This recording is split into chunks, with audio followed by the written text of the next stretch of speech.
We've got, thanks for some of you for holding there. Is it Lilith? Hey, Lilith. It is. How you doing? I'm all right. Can you hear me well? I can hear you great, better than everybody else. And who am I speaking to tonight? Is it Don? I'm Matt, and Don is here too. Howdy. All right. Hello. First, I want to say that I am Buddhist, but to me, saying I'm Buddhist would be like saying I am an evolutionist, I am a secular humanist, I am a Dantist. Well, I don't know if I want to say I'm a Dantist, which those aren't necessarily true. And I'd like to come back to a point that's relative to that. Okay. But I find the word religion is and its adjectival form, religious, is a very difficult word to use when making an argument, because it calls into view something so big with many different parts that sometimes aren't related, that it can cause a misunderstanding, usually where the listener to an argument misunderstands what the arguer is trying to talk about, and it'll weaken the persuasiveness of an otherwise good argument. Yeah, I see your point. What would you recommend as an alternative? You know, I've been thinking about that for a while, and I think that anytime the only thing I can come up with so far is when I talk about religion and I want to address a specific part, or I shift from, say, its proposed metaphysics to what it proposes then to do in the world. I have to just make it clear that I'm shifting and I'm now talking about a different aspect. I think we have a lack of words to accurately describe the parts of religion. Yeah. Particularly in the common parlance. I think one of the reasons for that, probably, and I agree that you know, we may be lacking words in a lot of areas like that. Tracy did a show a week or two ago talking about, it was 2 weeks ago, I think, the simple phrase "God exists," and how in most of the conversations where that is the topic, neither of those words are particularly defined very well. And usually. Yeah, and I think that that's probably the same case with, you know, religion. It's definitely the case with spirituality, which is a word I absolutely abhor because it doesn't even tell me anything. It is so widely used. It's more widely used than religion, which has diluted it to a point where I need clarification. Tell me, which is why my mantra on the show is, tell me what you believe and why, and I'll be happy to talk about it. Well, it's getting to the point of being similar to conservative or liberal, where there are two different usages, and they're both opposite, and nobody seems to realize it, and the word has basically lost meaning. It just has a usage. And, I mean, religions are like the chimera or the hydra. They are multi-headed works of fiction. Yes, they are. And when we argue against them, I think it's, especially for the point to be persuasive in our arguments, we must make sure we target one specific head, slice it clean with a foul stroke, and sear it off with the hope that it never returns again. Well, I wish it were that easy. But I think that should be the goal of our rhetoric. Especially, it's hard when we're speaking, of course. Yeah. No, I'm with you there. And then the problem is that there's so many heads. There's so many heads. But I'd like to talk about one, which is Buddhism. And I'm sure you're both familiar with the God Delusion. Yes. In the second chapter on monotheism, at the bottom of the first paragraph, Dawkins writes about Confucianism and Buddhism. There is something to be said for treating these not as religions at all, but as ethical systems and philosophies of life. But I never hear anybody say what is to be said. But I've heard, I believe, certainly Matt, lump Buddhism into a religion. And I would like to argue that there is something called Buddhism that is not a religion. Yeah, and I'll go ahead and concede right off the bat that there are a couple of things that are called Buddhism. Some are probably appropriately lumped in with religions to some extent, and some most definitely aren't. But from a legal standpoint, we had an issue in Austin where the Buddhists were going to build a temple, and they couldn't get tax-exempt status because Texas wouldn't recognize them as a religion, and they fought to be identified in that way. And so, at least among at least for that case, or among those individuals, there's an aspect of the argument, but it goes back to what you were saying before, where religion can mean so many different things in different contexts. Right. You know, atheism is protected with the exact same status of a religion according to the First Amendment. But in the colloquial sense of what people normally identify as a religion, atheism definitely doesn't qualify. And when I was at UT for Hate Free Week, they had a bunch of people representing a bunch of different religions or beliefs, including myself, and there was a Buddhist there. He was the only one that I took exception to, but it was really to kind of make a joke about a fine philosophical point. But yeah, I'm with you on that. I'm not a Buddhist, and I don't know enough about the varieties and their prevalence. I just know that from what I've read, the majority of Buddhists don't have any concept of an intelligent, creative, supernatural being that's anthropomorphic or anything. So, well, may I propose 3 different categories of Buddhism? Sure. Okay. There's first the religious Buddhism. It is a supernatural proposition. The reincarnation, all that? Reincarnation, and just, I don't believe in reincarnation. I believe what Samuel Clemens said. I think it's also true for me, that I was dead for millions of years before I was born, and it didn't inconvenience me in the slightest. Yeah. And so things like reincarnation, that if they pray to Buddha or the Bodhisattvas, that they will extend some metaphysical hand and righten their spirit or something like that. An idea of literal hells where you can go. Yeah, the Naranj, is that how it's pronounced? I have no idea. I don't actually speak. Okay. I included them, when I did the hell lecture, I included the Buddhist hells as a way of demonstrating that at least within, and I'll start using your terminology probably to distinguish, but within religious Buddhism, they also had some concept of a hell, although it was very different both in what it was and what its purpose was than conventional. The third type I have, wait, we didn't get a second. I know. It's a small segue. You're keeping us in suspense. Okay. The third type, the philosophical Buddhism, I believe also addresses the hells, but it has a different explanation for them. And I'll remind me to bring those up when we get there. The second type of Buddhism is cultural Buddhism. And these are, basically cultural practices that were adapted when Buddhism came and included into the Buddhism. For instance, we can say the Easter Bunny is not a Christian practice, nor really should the celebration of Easter, when it is, be. I think I should say it shouldn't be celebrated then, because that's obviously not where the Bible says.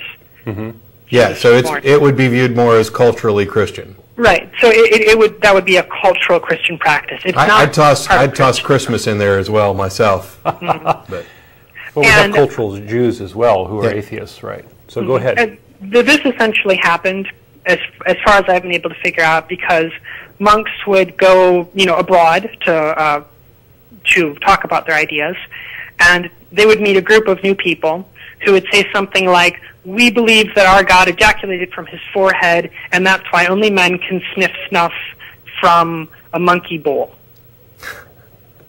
And they say, "Okay, well, in the meantime, I have this idea about how your brain works and how you view the world." And then the culture would say, "Well, we got all this stuff, God ejaculates, monkey bowl snuff, and this is also maybe how our brain works." And the monk would say, "That's fine." Yeah. They weren't really interested in changing their culture. And so are we ready for the third one? Sure. Okay, I think the third one would then be philosophical Buddhism, and it's more, and that's mostly what I've studied, outside of curious about what other people believe, and. So this is the meditation and introspection and these sorts of things. And to me, this is much more like psychology than it is like a religion. When I've studied it, no one has ever said, "Believe me." They say, "This is what I see," and you investigate it for yourself. It's not any different than studying a humanity at a school. There's a pretty famous atheist named Sam Harris who wrote a number of books. He wrote The End of Faith and Letter to a Christian Nation, and I think he ascribes to these beliefs as well, or these this sort of viewpoint. And I think those are very different from the other two types of Buddhism, and much more accessible, particularly when put into modern English words. Yeah, okay. Granted, you know, from my point of view, I'm not identifying as a Buddhist in any sense. There are definitely some aspects of Buddhism, religious Buddhism, I would object to probably the most. I think there are some things, if I'm understanding how you're using the term with regard to cultural Buddhism, that I'd probably object to as well. But that's a cultural opinion, really. Right. But you know, yes, it's not. It has nothing to do with the religious aspect, and probably not anything to do with my skepticism of the supernatural or anything. I'm concerned that cultural Buddhism has been used in ways that are potentially harmful. I don't know that that's the case, and you know, I'm not an expert. Philosophical Buddhism. I probably don't have a whole lot of a problem with any more than, you know, I mean, to me it's not as big an issue of you know, whether somebody's a proponent of David Hume or Immanuel Kant or whatever else. You know, I have much fewer objections to what I hear from Buddhists of pretty much every stripe. I mean, I realize that evidently from the reports I received, there are some religious Buddhists which would actually qualify as extremists who, and I don't know how this fits in with it, but have, you know, actually taken violent action and other things against others, which is contrary to what my initial perception of what Buddhism is. But it does make me wary. Yeah. Those are, I don't know those specific actions, but there's one of the old Buddhist texts, not written by Buddha, but written by people who developed the ideas later on. And I think it's called the Book of Wicked Things, essentially. And it discusses the things that are traditionally forbidden, such as taking life, or committing suicide, or consuming alcohol, or any of the vices that, you know, Buddhists would usually where do those ultimately derive from? Is it anything more than tradition? What do you mean? These rules, these forbidden things. I think it's philosophical ethics. Some of it is, Matt, do I correctly understand that you do not drink alcohol? I don't currently. Okay. I will be again. That's pretty much guaranteed. I stopped when I found out I was diabetic. So, but that's fair. James Randi, I think, is a better example. Now that he doesn't drink alcohol because he wants to be as aware of the world as he can be. And since philosophical Buddhism is essentially trying to change our perception of the world and gather take input in without certain biases, that alcohol should be avoided because it numbs and dulls the mind and makes perceiving the world difficult. So it's derived from a first principle then. Right. Penn and Teller are of that opinion as well, and it's one of the reasons, even when I do drink, I can't remember the last time that I've legitimately been drunk. I can remember when I was mildly intoxicated, but most of the time it's like a margarita after dinner, or maybe two if it's a particularly good day. But yeah, I much prefer, I like the way things feel, and I like the way my brain works when it's unimpaired by alcohol and drugs. And so, you know, while I'm not completely straight edge and don't advocate that, I think I like the fun and exploration of enjoying life as well, so that I can kind of lose a little control on occasion. But I definitely see the justification behind that and why so many people have advocated it. Right. And so then I'd like to point out that it's not because there's something ontologically wrong with consuming alcohol. Yeah. In fact, many Buddhists will drink quite prodigiously without a sense of shame. Okay. I may be one of them. Hey. I'm from Wisconsin. I'm sorry. You're not calling from Austin, are you? It's those wrong winners, yeah. That's too bad, because if you were in Austin when the show was over, you could go down to Threadgills with us, and we could see, you know, whether or not we can both have a margarita. Okay. So, but then with, say, killing people, in the Book of Forbidden Things, if that's what it's called, there's a section about if I'm sorry, I'm stammering. Would it be okay to kill somebody if they were evil and refused to righten themselves? Is the question. And the answer is yes. Although typically in the Buddhism I've studied, they would say no, because we're supposed to respect life, not destroy it, because that leads to a certain mindset that propagates itself, and then we end up destroying more life, hence the vegetarianism. It's a basic meditation on respecting I'm concerned, I'm curious about how they defined evil in order to make that determination. And the degrees of evil? I think evil would just sort of be callousness and uncaring actions towards other human beings, especially murder, theft, things that are done solely for selfish reasons that don't really need to be done. Yeah, and see, this is one of the problems, and obviously I'm not taking issue with you. This is across the board where we have yet another word that's poorly defined, and when you have a statement that is, or a question about whether or not it's justified to kill somebody who's evil, and the views of evil are potentially broad. Right. I think even when the definition is fairly narrow, personally I would still tend to side towards no. I mean, granted, I can completely understand, for example, the father who discovers the individual who raped and murdered his daughter. I can understand the desire for vengeance, and I would say, for the most part, even though I'm not going to advocate vigilante justice, I'd say if he killed him, justice was actually served. It may not be the best possible course of action. There may have been other things that we could do. I don't want to get into a long discussion on death penalty, but I think in that case justice is probably served. But I don't know that that's the broad case and the kind of general evil that is ill-defined. Well, it's actually kind of a trick question, then. So I think I have satisfactorily explained that it's not supernatural evil. There's not something spiritually corrupt about him. Yeah. It's just his mindset is off. But basically, because of the frailties of our perception of the world, the Buddhist thought would posit that, but you can't know that. You can't know that, although if you could know, it would be acceptable to kill him, this evil person. You can't know it.